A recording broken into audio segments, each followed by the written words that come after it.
Distillations and Eruptions, plus The Last Glass Show. 2 fresh exhibits at the Clay and Glass in Waterloo. Curator Christian Bernard Singer.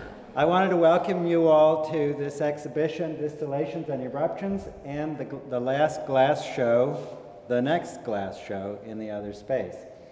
I'll start with this exhibition and introduce Priscilla Hollingsworth over here, who co-curated this exhibition. And the exhibition actually started for the National Council for Education and Ceramic Arts, also known as NCECA, in Seattle last year. And so I was down there, I spoke with Priscilla, and the exhibition was there, the parts of the exhibition were there. And but what happened since over the last year is that the exhibition has really been completely redesigned and completely reinvented in many ways. So some of the artists, such as Catherine Polechny, who is just over here, did a brand new piece, and it's spectacular. Tina Ofiero completely redid her piece, and there's a video component now that's just absolutely stunning. It ties in the swans and their pulsing light with the actual flight of the birds that she's captured with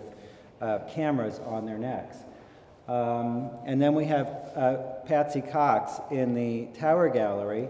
That piece went from 35,000 to 40,000 components. It's now over 50,000 components, little bits, and also completely redesigned. It's a completely different piece.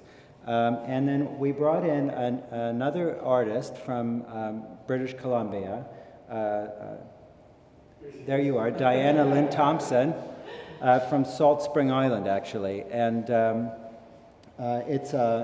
it was sort of a wonderful piece that tied everything together, because the theme of the show is really kind of looking at organic structure and from a macro perspective and a micro perspective, and then reinventing that, and how we can sort of relate to our ideas of what organic structures are. And one of the ways of doing that, through the title of Distillations and Eruptions, would be if you take the idea of distillations, which is to edit and edit and edit and edit and edit, so that you get down to its finest core, its absolute essence. And then there's this word called eruptions, which is where the big boom happens, which is where possibility happens. It's the place where chaos happens, and it's where magic can happen. And so sometimes when you're in the creative moment and through the creative process, you're working on your work, and you're thinking it through and bringing it down to its core essential, and then something magical happens, and it just sort of takes on a whole new life, and you go in this other direction. And that's a wonderful place to be. So that's the basis for this show. And I should actually point out that I'm standing in front of Priscilla Hollingsworth's piece here, the co-curator. And then in the other space, we have the Last Glass Show, the next glass show. There's this wonderful picture that you will see that kind of looks like it's a going out of business sign. And you know, glass programs and ceramic programs are kind of dying across the country, and some new ones are coming up, but it's very challenging to have people work in the craft and work in the medium. We have this wonderful show of glass artists from across the country through the Glass Art Association of Canada, otherwise known as GAC.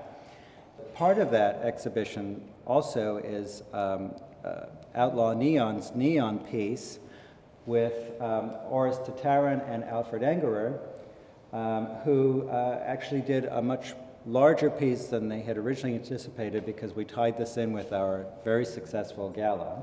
Distillations and Eruptions and The Last Glass Show at the Clay and Glass through June 16. And thank you again all for coming.